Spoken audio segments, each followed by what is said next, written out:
A continuación, se expondrá el PBL número 10, en el cual se analizará un amplificador operacional desde su macromodelo ideal. Primero, se analizarán los elementos que lo componen. El macromodelo se divide en tres partes. El input port, el cual está conformado por una fuente de voltaje y nuestra resistencia de la fuente, la cual tendrá valores muy pequeños para que posteriormente en nuestro gain and pole stage, la resistencia de entrada cuente con una impedancia prácticamente infinita. Así, formando un divisor de voltaje y asegurando que nuestra resistencia de carga reciba la mayor parte de nuestro voltaje inducido por la fuente. Básicamente, el Gain and Pole Stage es un filtro pasabajas, en el cual el polo depende de nuestra resistencia RP y de nuestro capacitor conectado en serie.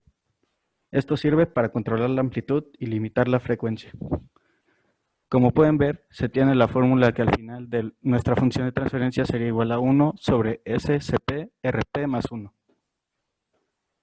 Al final, se tiende al output stage, constituido por otro divisor de voltaje, en la que la resistencia de salida es la que tiende a cero, y nuestra resistencia de carga es la que tiene un mayor valor.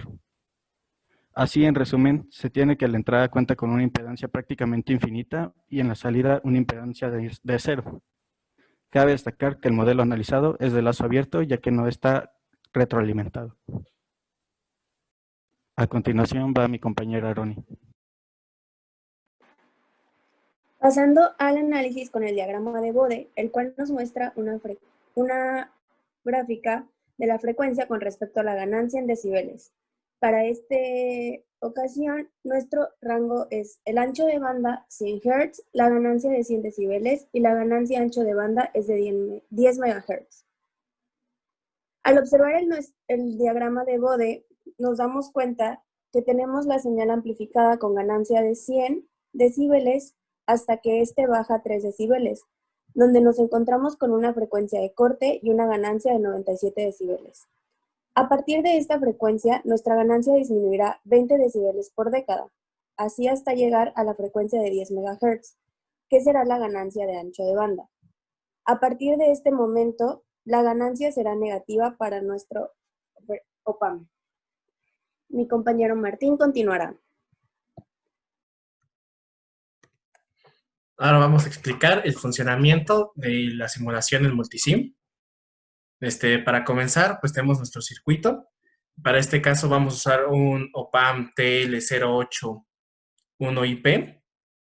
Tenemos aquí nuestros voltajes de alimentación del OPAM, que es de 12 y menos 12 voltios. Aquí están las entradas.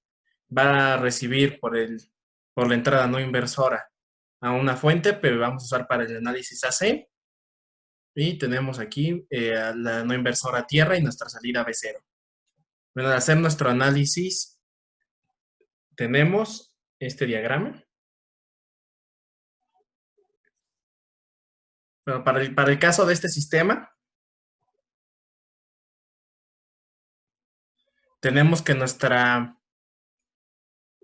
ganancia en decibeles máxima va a ser de 107 decibelios.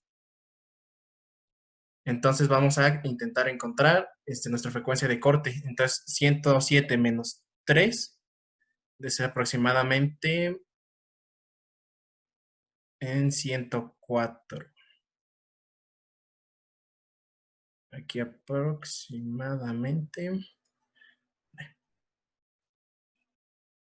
Entonces nuestra frecuencia de corte es aproximadamente de 15 hercios.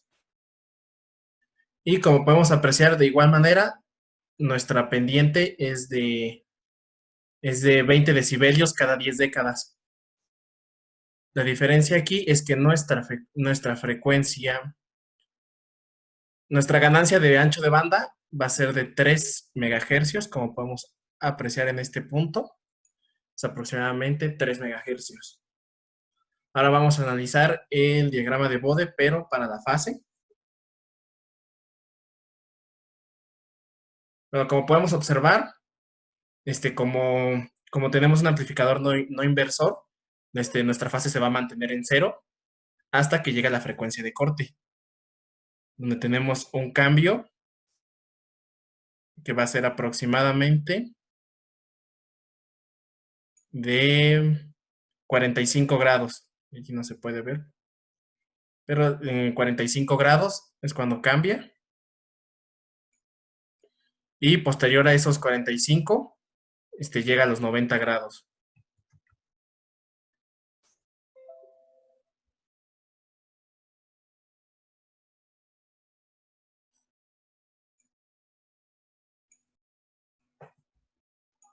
Ahora voy a explicar el siguiente circuito.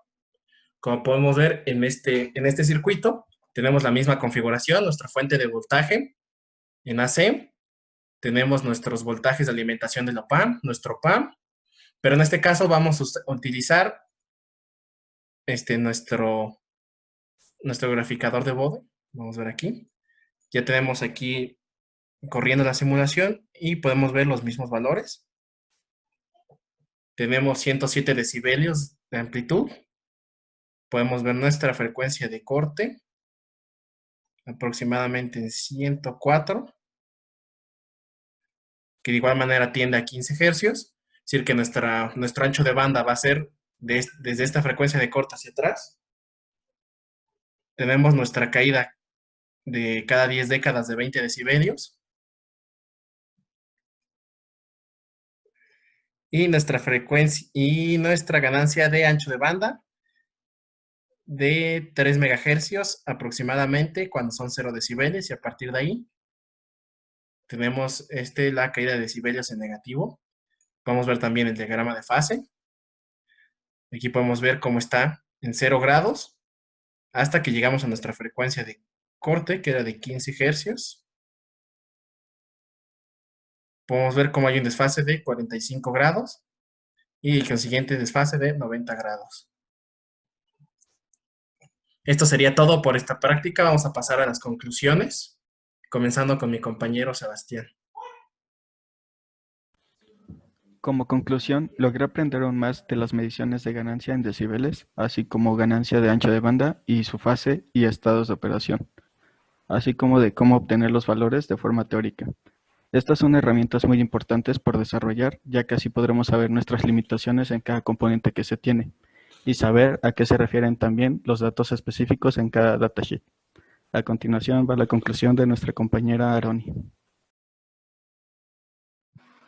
Igualmente, pude entender mejor cómo funciona un OPAMP, así como cada una de las configuraciones, y cada vez vamos aprendiendo y comprendiendo de mejor manera la configuración de cada uno de los elementos para llegar a objetivos específicos.